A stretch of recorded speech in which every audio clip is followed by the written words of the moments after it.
NT Ramarao గారు ఆయన తన బ్యానర్‌లో తీసినటువంటి రెండో సినిమా 'తోడు దొంగలు' గురించి మనం ఇంతకుముందు మాట్లాడుకున్నాం. ఆ సినిమా కథేంటి అనేది.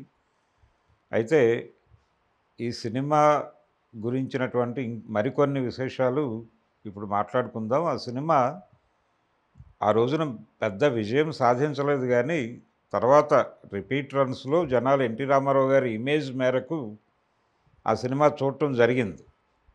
చూసిన వాళ్ళు ఇంప్రెస్ అయ్యేవాళ్ళు.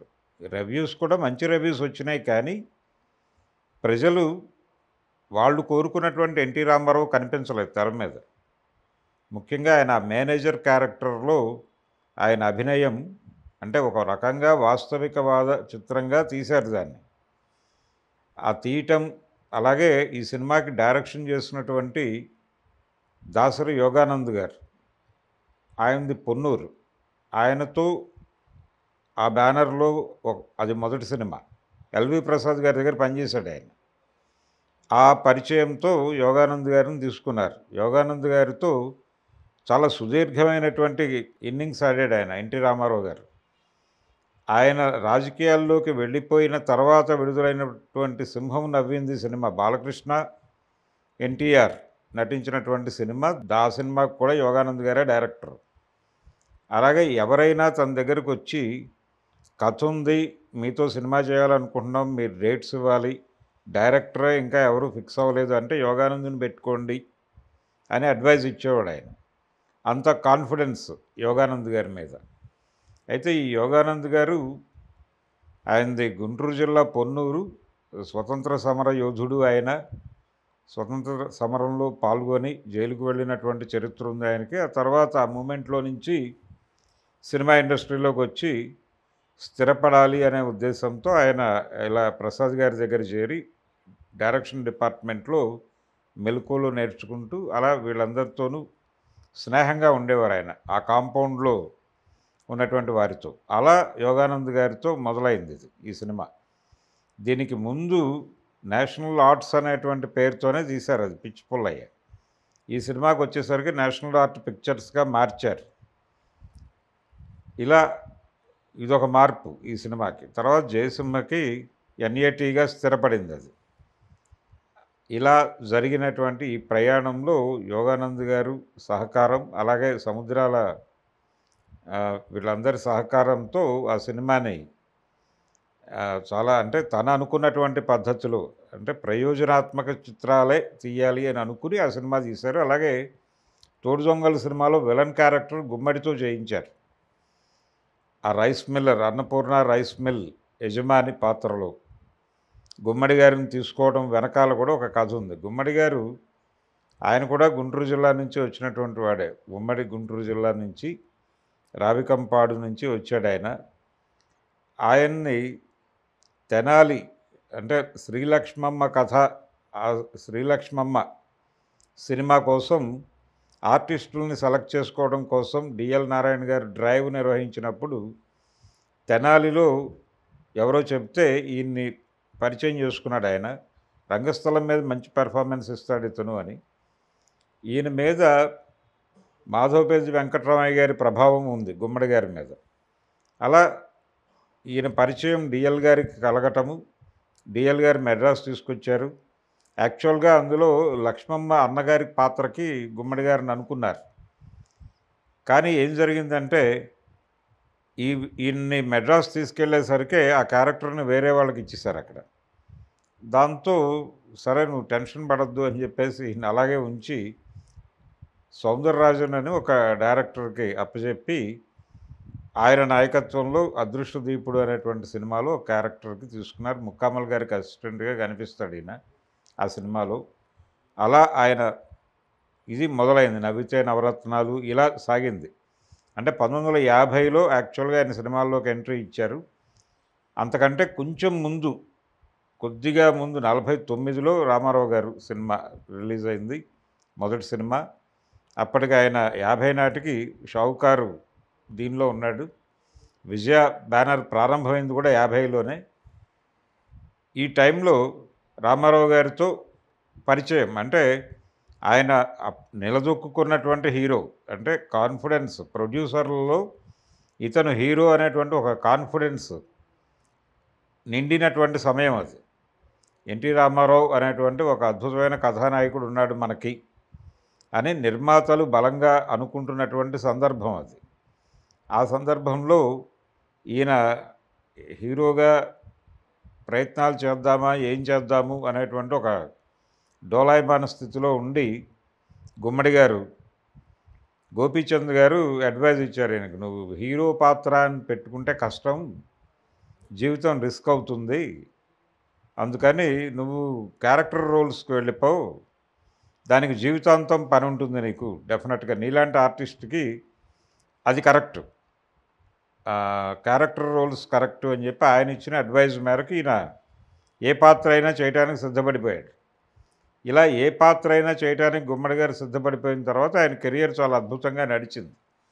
అయితే ఈ సమయంలో ఎన్టీఆర్తో పరిచయం, రామారావు గారు ఎలా ఉంది పరిస్థితి, ఎంత ఇస్తున్నారు అని అడగటము, తనకంటే గుమ్మడి గారికే మంచి పేమెంట్ ఉందని తెలుసుకుని డబ్బులు ఏం చేస్తున్నారు అని అడగటం, ఆయనే చాలా ఇంటర్వ్యూలో చెప్పుకున్నారు.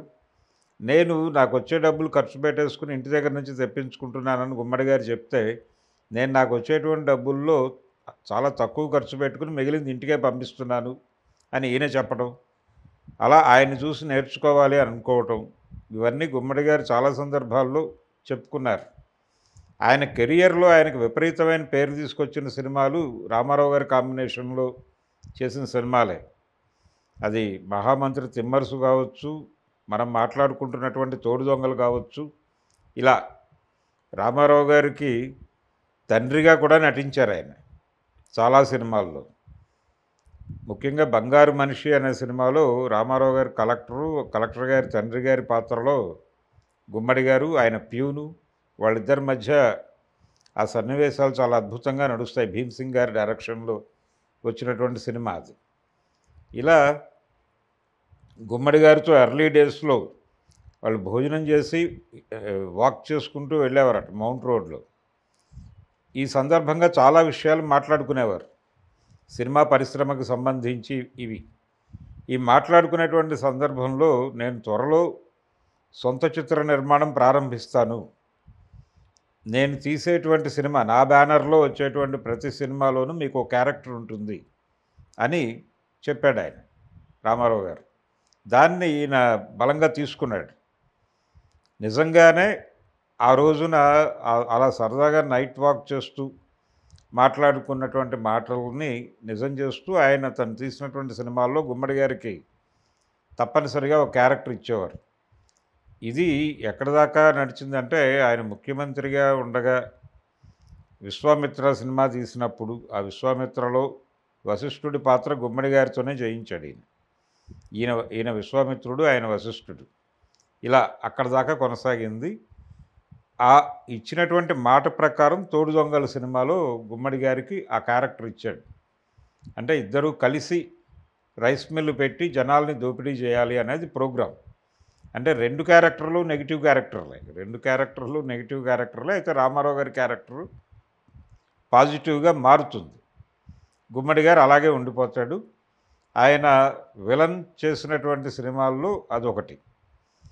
ఇది గుమ్మడి గారికి సంబంధించిన ఎపిసోడ్. అయితే తోడు దొంగలు అనే సినిమా యోగానంద్ గారి డైరెక్షన్లో గుమ్మడి తను యాక్ట్ చేస్తున్నట్టుగా రామారావు గారు ఎప్పుడైతే ప్రకటించారో, అనౌన్స్మెంట్ రాగానే అక్కినేని నాగేశ్వరరావు గారు వెళ్ళి, ఏమిటిది ఇలా మీరు సినిమా అనౌన్స్ చేశారు గుమ్మడితో, పైగా అద్భుతమైన టైటిల్ అది తోడు దొంగలు అని, యాక్చువల్గా ఇండస్ట్రీకి సంబంధించిన తోడు దొంగలం మనం కదా, నేను కదా ఉండాలి ఆ క్యారెక్టర్లో, గుమ్మడిని తీసుకోవటం ఏమిటి మీరు అని అడిగాడట ఆయన, అక్కినేని నాగేశ్వరరావు.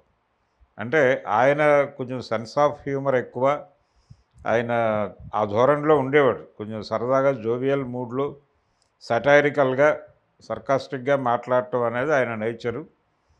ఇది అర్థమై ఉంటుంది జనాలకి. అంటే మనం కదా తోడు దొంగలం అని వాళ్ళిద్దరూ అలా నడిపారు ఇండస్ట్రీని ఒక రకంగా. అందుకని ఆ రెఫరెన్స్లో అప్పటికింకా లేదు. ఈ సినిమా రిలీజ్ అయ్యే నాటికి, అంటే తోడు దొంగలు సినిమా నాటికి ఆ పరిస్థితి లేదు. కానీ ఇద్దరూ స్థిరపడ్డారు. ఇద్దరి చేతుల్లోనూ సినిమాలున్నాయి. ప్రొడ్యూసర్లు మనని దాటి వెళ్ళే పరిస్థితి లేదు అనేటువంటి వాతావరణం ఉంది. మనమే ఇక భవిష్యత్తులో ఇండస్ట్రీని ముందుకు నడుపుతాము అనేటువంటి ఒక అభిప్రాయం కలిగింది వీళ్ళకి. కలగటం మాత్రమే కాదు, నిజానికి జమున గారి విషయంలో వీళ్ళిద్దరూ చేసింది ఈ తోడు దొంగలు మనం కదా అనే డైలాగ్‌కి ఒక పోలిక కనిపిస్తుంది. అంటే జమున గారి మీద దాదాపు 3 సంవత్సరాలు నిషేధం పెట్టారు వీళ్ళు. అగ్రనటులు ఇద్దరు. అక్కినేని నాగేశ్వరరావు గారు, నందమూరి తారక రామారావు గారు.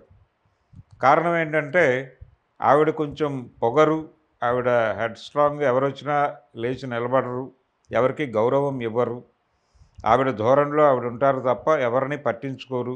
ఇలాంటి కొన్ని ఎలిగేషన్స్ ఆవిడ మీద నాగేశ్వరరావు గారే రామారావు గారికి చెప్పి, మనం కొంచెం క్రమశిక్షణ నేర్పాలి కదా బ్రదర్, మీ ప్రొడ్యూసర్లకు మీరు చెప్పండి, వద్దని నా ప్రొడ్యూసర్లకు నేను చెప్తున్నాను అని చెప్పి ఒక రకంగా ఆయనకి ఈయనే ఫీడ్బ్యాక్ ఇచ్చి ఆ నిర్ణయం తీసుకునే పరిస్థితి కల్పించాడు.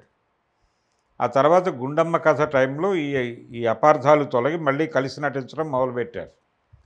అలా అలా రామారావు గారిని మోటివేట్ చేసినటువంటి సందర్భాలు కూడా ఉన్నాయి నాగేశ్వరరావు గారికి. అందుకని ఇది గుర్తొస్తుంది. ఆయన ఆ మాట అన్నారు అప్పుడు అనగానే, మనం కదా తోడు దొంగలం, అనవసరంగా గుమ్మడి గారిని ఇరికించారేంటి మీరు అన్నాడట ఆయన. నిజంగానే గుమ్మడి గారిని ఆ క్యారెక్టర్లో ఇరికించాడు. ఆయనేమో సాత్విక పాత్రలతో తెలుగు ప్రేక్షకుల మన్ననలు చూరగొనటం మాత్రమే కాదు, రామారావు గారి సరసన మహామంత్రి తిమ్మరుసు లాంటి అద్భుతమైన సినిమా, ఆయన మీద టైటిల్ పెట్టి చేసినటువంటి సినిమాలో రామారావు గారు కృష్ణదేవరాయలుగా నటించటం ఎంతో పేరు తీసుకొచ్చింది. అది నర్రా రామబ్రహ్మం గారి సినిమా.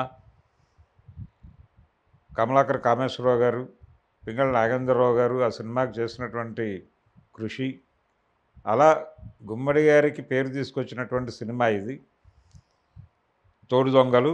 నటుడిగా ఆయన ఏ క్యారెక్టర్ అయినా చేయగలడు అనేటువంటి ఒక కాన్ఫిడెన్స్ని ఇచ్చినటువంటి సినిమా తోడు దొంగలు. ఇది ప్రేక్షకుల ఆదరణ భారీగా సాధించకపోయినప్పటికీ ప్రభుత్వ ఆదరణ మాత్రం పొందింది. రెండో భారత చలనచిత్ర పురస్కారాలలో దీనికి ఉత్తమ ప్రాంతీయ చిత్రంగా ప్రశంసాపత్రం వచ్చింది ఈ సినిమాకి, తోడు దొంగలకి. అలా ఎన్టీ రామారావు గారి సినిమాకి జాతీయ స్థాయిలో ఒక గుర్తింపు అయితే దొరికింది తోడు దొంగల సినిమాకి. అది కమర్షియల్గా వర్కౌట్ కాకపోయినప్పటికీ ఒక అవార్డు అయితే సాధించింది సినిమా. అందుకని అవార్డు సినిమాలు, రివార్డు సినిమాలు అని చెప్పి మనం ఒక డివిజన్ చేసి మాట్లాడతాం.